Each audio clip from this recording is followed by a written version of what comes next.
Bonjour à tous, alors aujourd'hui je vais vous parler de 3 livres que j'ai achetés chez Cultura hier, parce que oui, quand je vais chez Cultura, je peux pas en ressortir sans livre. Et je suis tombée, alors déjà je voulais y aller exprès pour un livre en particulier, et forcément j'en ai pris 2 autres.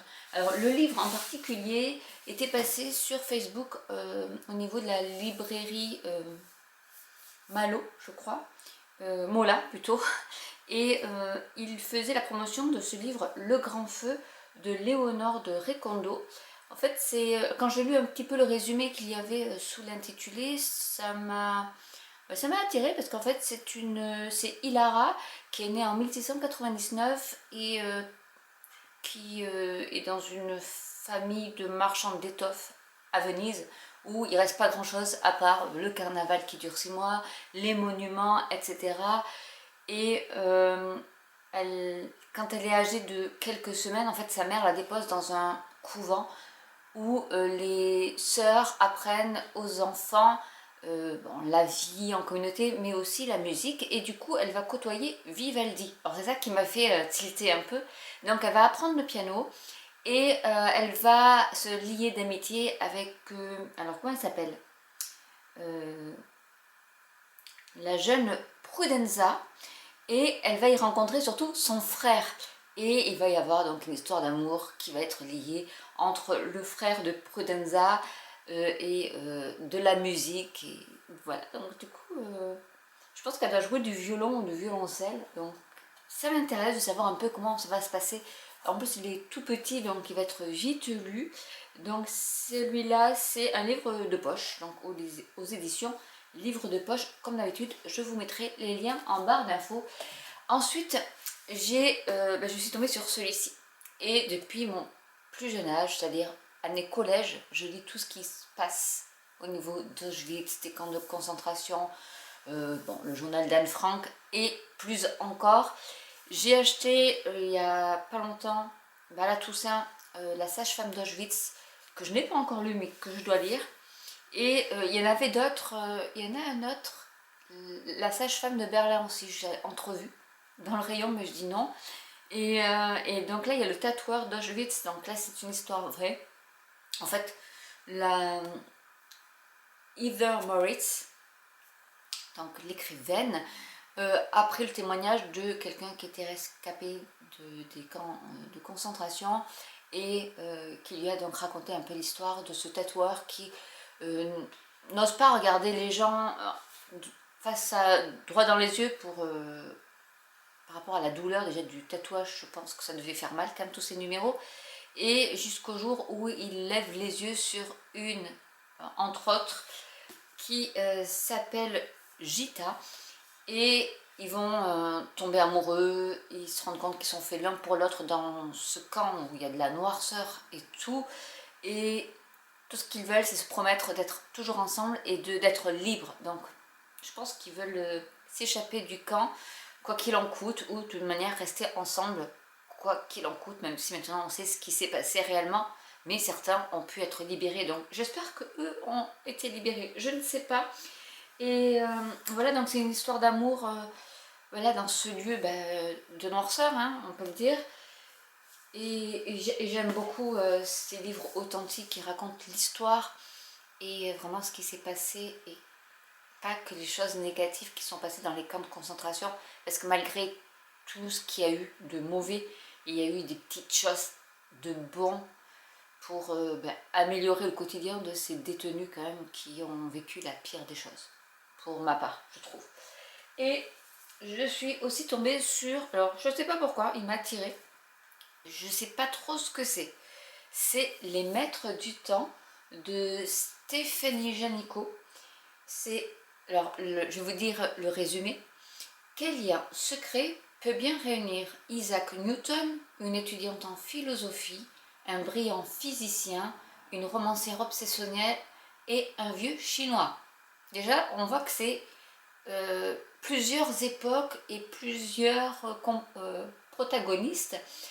C'est l'enjeu de ce roman envoûtant qui, du laboratoire de Cambridge au triangle des Bermudes, du synchrotron de Paris-Saclay au monde du XVIIIe siècle, nous entraîne dans une course folle à travers le temps, dimension mystérieuse que chacun tente de maîtriser dans l'espoir d'y trouver son bonheur.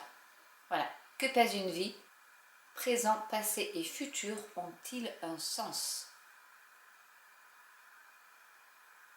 Voilà, donc c'est une réflexion pénétrante sur le temps, les destinées humaines et le pouvoir de l'imagination. Donc je pense que ça va être assez intéressant. Voilà, donc du coup, les 3 livres de ce mois-ci, je ne sais pas si je vais pouvoir les lire ce mois-ci, j'espère. Au moins en lire quelques-uns. Celui-ci, je pense que je peux le lire assez rapidement. Donc voilà les 3 livres. Mais ma sélection du mois, on va faire comme ça. Et pour m'organiser au quotidien, j'utilise un carnet Rhodia et où j'ai fait mon bullet journal. Pour le mois de janvier, j'ai fait quelque chose de très simple. Je changerai peut-être après la mise en page. Et je vous mettrai un petit lien sur une vidéo que j'ai fait sur une autre chaîne, parce que j'ai une autre chaîne principale. Alors honnêtement, j'ai pas fait les 12 premiers jours du mois, parce qu'en fait il s'est pas passé grand chose et j'avais pas grand chose à gérer. Là ça va être, je vais rentrer dans du lourd. Et ce que j'avais fait, alors je crois que c'était par mois, mais non, du coup ce que j'ai fait pour le 2025, j'ai mis mes livres, je sais pas si vous allez voir parce que c'est gris sur, bon c'est noir sur gris, les achats et les lus. Donc je vais mettre ici tout ce que j'ai acheté et là ce que j'ai lu pour me rendre compte de, oui j'achète plus de livres que je n'en lis, mais déjà je vais les écrire ici.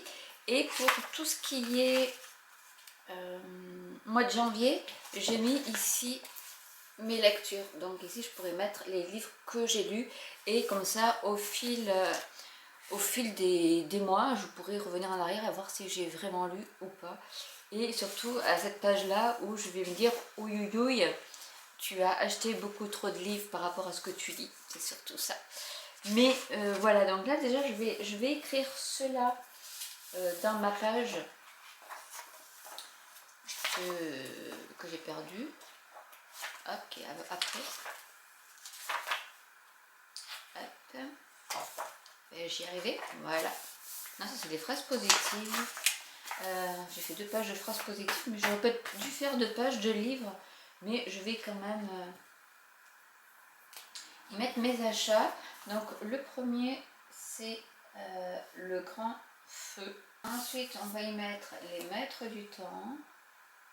Et ensuite le tatoueur.